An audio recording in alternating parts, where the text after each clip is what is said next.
Okay, here we are. It's Thursday morning. We're in a beautiful park in Taiwan.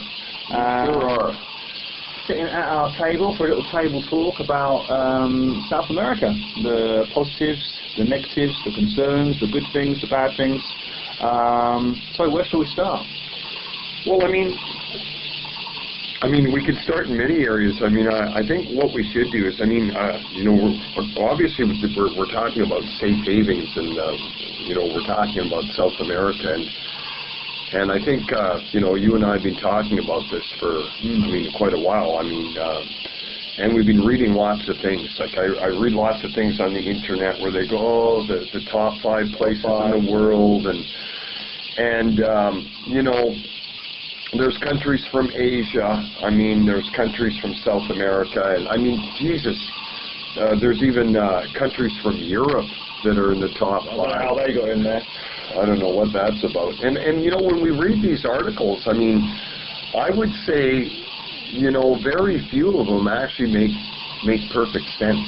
I think a lot of them they focus on maybe lifestyle or the sort of the travel brochure view of the country, rather than looking at things like banking system or the additional help you get in the country with health systems and all those kind of things. Or it's just sheer safety. Just sheer safety, yeah. But the stability and what the stability looks like in the years going forward. What's the track record?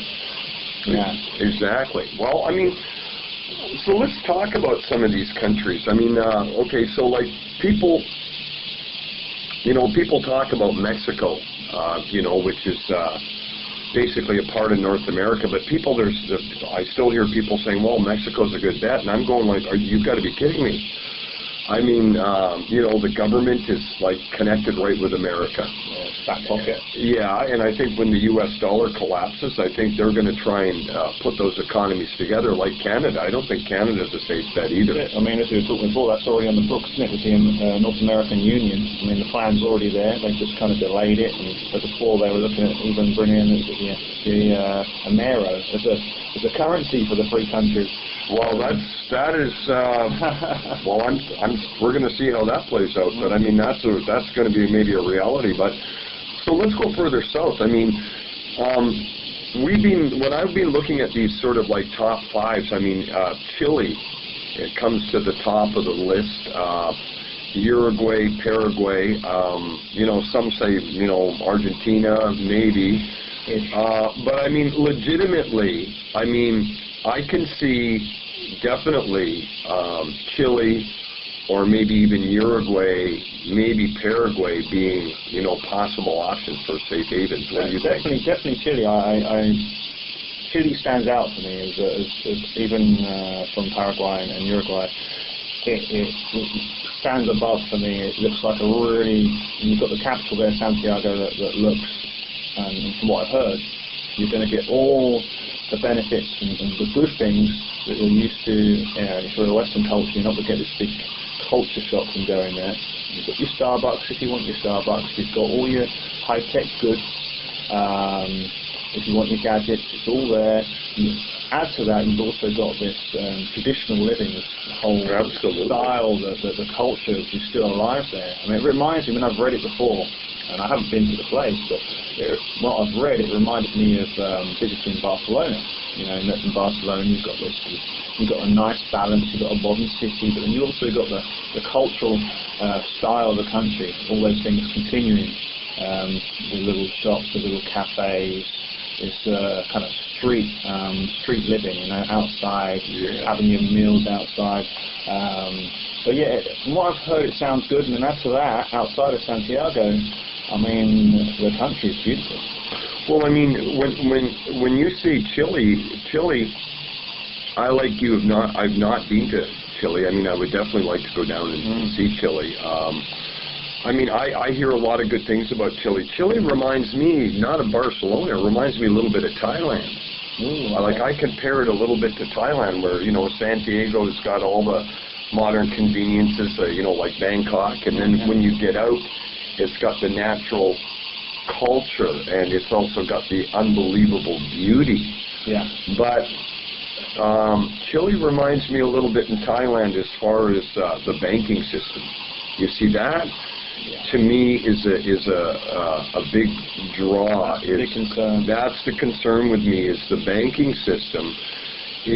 I think that it is not as stable, and I do believe there is a lot of corruption with the banking system. And if I was a person that was coming into, from another country and trying to use Chile as a safe haven, I mean, I would be a little concerned if I had to bring my life savings in there and hold it for whatever period of time, maybe 10 years. Yeah, is it going to be... well, is it those cases of, who you know, again, a bit like Thailand, in that, if you know the right people, maybe you'll be okay, but it's going to cost you, sort of greasing the wheels of bureaucracy. Well, I mean, that's it. And I mean, if I'm gonna go to a country that's a top 5, that banking system to me has to be like right at the top of my list. Why else? We're looking to protect our assets, family and assets. Leaving these other Western countries. We're not going to go from one place where they're going to take our stuff to another country where they're going to take our stuff. Well, exactly. I mean, the thing is, it's like I think Chile's a safe place. I hear lots of good things. The people are, they're friendly. I mean, the weather's good, the food's okay. But I mean, another concern for me in the future would be like, not if, but when the U.S. collapses. That's it. How will that affect Chile?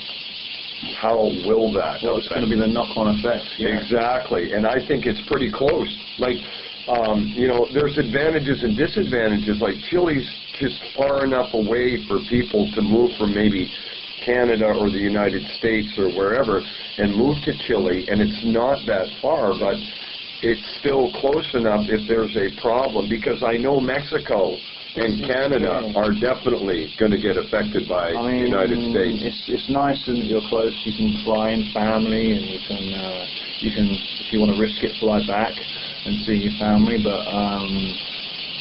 that means you're also close enough that when the shit does go down, when the dollar collapses, you're close enough to feel those effects. Well, I mean, the other thing is, if you're an American citizen, I wonder what rules are going to be played out, and what they would enforce on a country like Chile, and could Chile just say no to this? I mean, that's a question mark for me. Yeah, how reliant are they on the goodwill of the American government, to sort of stay in with them? Are they going to protect you, or are they going to give you up?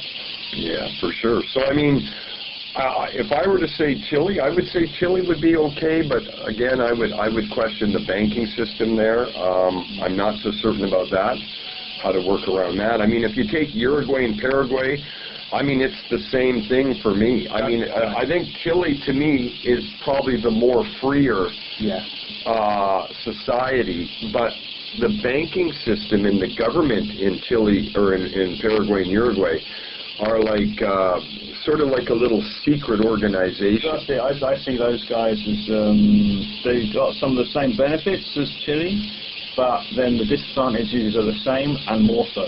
Exactly, more uncertainty, and if you run into a problem there, I don't think you have anything to stand on. It's sort of like, okay, this is Uruguay, and I think a lot of countries could be like that. Change, just like that. Change. Yeah. Because I know in Thailand, that's exactly how it is. You have to have money to make things happen, and if there's a problem, you pay, not them. Regardless of how the problem came about, you pay. Exactly. That's how it works. So it's I'd say out of all those countries, those are the top 3 for me. But yeah, Chile's the best bet, but Chile still has those concerns, and Uruguay, Paraguay, just more of the same. If you can't be confident in the assets you're bringing over, if you've got a question mark there about, is it still going to be there in the morning? Is the bank manager going to let me in the next day? Well, like, to me, if I didn't have to worry about my money, Chile's bang. I wouldn't even think twice about many Chile. Many pluses. But if you're taking all your assets out, and if they're going to be going with you to Chile, then this is the big question mark. And are you willing to take the risk? I think so. Well, so I think That's probably sums up safe havens in South America. I mean, I think there's other places you would consider, but if you're looking to sort of find a safe place to move your family, a safe place to move your assets, I think Chile would probably go high on that list. Chile is worthy of further investigation, I think. Yeah, if you're looking at it, definitely Chile. And if you do find out any more info on the banking system, put it in the comments. Yeah, let us know. Please let us know, because we would like to share that with people. Okay. Thank you very much.